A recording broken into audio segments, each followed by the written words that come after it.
के नीचे सरकारी पुलिस सुबह 6 बजे जब लोगों का पहला रोजा था, सहरी करके लोग अपने सोने की दोबारा तैयारी कर रहे थे, तो पुलिस के द्वारा 2 गाड़ियां भर के आई और एक गरीब परिवार के घर में घुस के एक महिला को हाथ से खींच के बाहर निकाला और छोटी बच्ची जो रजाई में थी उस पे चढ़ के एक गरीब आदमी को खींच के बाहर ला रहे हैं और बच्ची का गुजर जाना, इससे ज्यादा दुखद घटना मुझे लगता है हो नहीं सकती है। सरकार को शर्म आनी चाहिए, मुख्यमंत्री जी को शर्म आनी चाहिए कि विधानसभा चल रही है और उनके पुलिसकर्मी इस तरह की वारदात हमारे गरीब लोगों के घर में कर रहे हैं।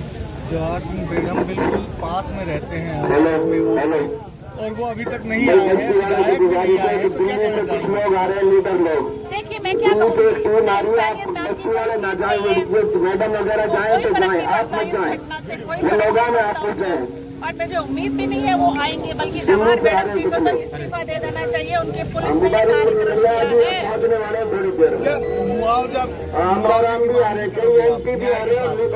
देखो न्याय में तो होता ही है, अगर कोई सरकारी कर्मचारी के साथ के द्वारा इस तरह की घटना होती है तो मुआवजा तो बनता ही है। जो भी न्याय में होगा वो सब होगा। ये थाना पूरा लाइन हाजिर होना चाहिए, एसपी को और डीएसपी आए, डीएसपी तक यहाँ नहीं आए एक बार जांच करने, तो मुझे लगता है इनका तो सोच ही गलत है। लेकिन हम इस बात का जन आंदोलन करेंगे, इस परिवार को न्याय दिला के रखेंगे। एक दिन की घटना नहीं है, आए दिन ये घटनाएं हो रही हैं, महिलाओं के साथ बदतमीजी कर देते हैं, कमरों में घुस जाते हैं, यही घटनाएं हो गई है। तो अब तो पानी सर से ऊपर निकल चुका है। हम इस सरकार को घेराव करेंगे और लोगों की लड़ाई और अधिकार की लड़ाई है। परिवार के लोगों से जब मैं कल बात कर रहा था तो बता रहे थे कि जो 5 आरोपी बनाए गए हैं, पुलिस ने लाइन हाजिर किया, उनमें से एक ही शामिल थे, जिनमें 4 तो निर्दोषों के नाम लिख दिए ताकि जो मुख्य आरोपी है उनको बचाया जा सके। देखिए 2 गाड़ियां भर के आई हैं, तो 10-15 पुलिस वाले आए हैं और उसमें से एक ड्राइवर भी था जो इस बीट का इंचार्ज है। जो नियम में है कि जो ड्राइवर होता है पुलिस का, कागजों में जो ड्राइवर की भर्ती लेके आया है वो बीट इंचार्ज नहीं हो सकते हैं, वो भी हुआ है इसमें। और एक भी महिला पुलिसकर्मी नहीं थी और ये घर में घुस गए और महिलाओं को हाथ लगा लिया, एक केस तो वो भी बनता है।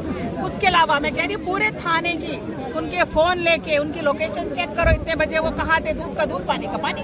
हम किसी को गलत में नहीं फंसाना चाहते। मैम एक चीज और जानना चाहते इसमें है वो बचने भी नहीं चाहिए, बिल्कुल न्याय संगत काम होना चाहिए। आप ये मुद्दा उठा रहे हैं, लेकिन जो OLX बाजी हो रही है उसके बारे में क्या कहेंगे?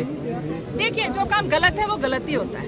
इस तरीके से साइबर क्राइम इज क्राइम, इसलिए यहाँ कांग्रेस के कार्यकाल में हमने यहाँ साइबर सेल भी खोला था ताकि इस तरह की जो घटनाएं उन पर पाबंदियां लगे। और हमारे द्वारा, प्रधान जी के द्वारा लोगों का मोबिलाइजेशन हो रहा है कि इस बुरे काम से बचो।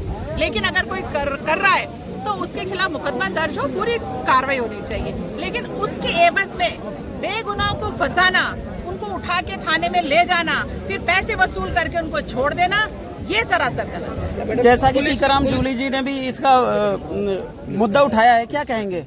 बिल्कुल अच्छा मुद्दा उठाया, हमारे नेताजी ने विधानसभा में उठाया है, लेकिन मुझे लगता नहीं है इतनी सरकार की बेशर्मी है, इनके ऊपर कुछ होने वाला नहीं है। मुझे नहीं लगता है कार्रवाई करेंगे, इसको तो हमें आंदोलन बनाना पड़ेगा क्योंकि आए दिन की घटनाएं हैं। ये तो एक घटना है, ऐसी अनेकों घटनाएं, या तो बच्ची मर गई है इसलिए घटना ने थोड़ा सा बड़ा रूप ले लिया, वरना रोज बदतमीजी कर रही है पुलिस वाले घुस के। इनके पास कोई कागज नहीं होते, कुछ नहीं होते, कोई वारंट नहीं होते, घुस जाते कि लोकेशन है, किस चीज की लोकेशन है भाई, क्या लोकेशन है तुम्हारे पास?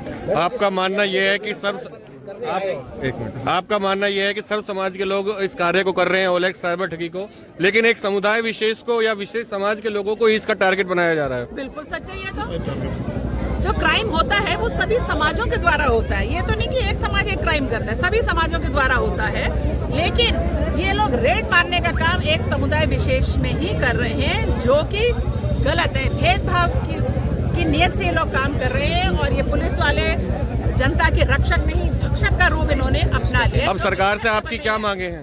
हमारी सरकार से ये मांग है कि ये जो नौगावा थाना है, संबंधित और चौकी है, इन लोगों ने पूरा एक गैंग बना रखा है, रोज माल कमाने का इनका एक जरिया बन गया है इनके, तो इनको तो लाइन हाजिर करना ही चाहिए। प्लस एसपी साहब इसकी बड़ी कमेटी बनाई है, CI को दे दिए कमेटी। CI से क्या होगा, इतना बड़ा हादसा है, कमेटी हाई लेवल की कमेटी बननी चाहिए, निष्पक्ष जांच हो। और ये आए दिन जो ये रेड मारते रहते हैं पुलिस, ये गलत है। अगर कोई गलत है, कोई मुलजिम है तो दिन दिहाड़े आए यहाँ पर, लोगों के बीच में बैठे पुलिस कि ये इस व्यक्ति ने ये गलत किया है, हम इसको लेने आए हैं, तो गांव के जिम्मेदार व्यक्ति उसकी मदद जरूर करेंगे। जो रात में ये ऐसे रेड डालते हैं जैसे कोई आतंकवादी छुपा हुआ, 12-12 आदमी आते हैं, गरीब आदमी को उठाने के लिए इसकी जरूरत क्या है? ये दहशत का माहौल बना रहे हैं। ये इलाके की शांति भंग करना चाहते हैं। हम इसके सख्त खिलाफ हैं, हम ऐसा नहीं होने देंगे। ये भी सस्पेंड होने चाहिए। देखिए कहने में कोई शर्म नहीं है, कहना भी चाहिए। सूर समाज के लोग उपस्थित हैं यहाँ।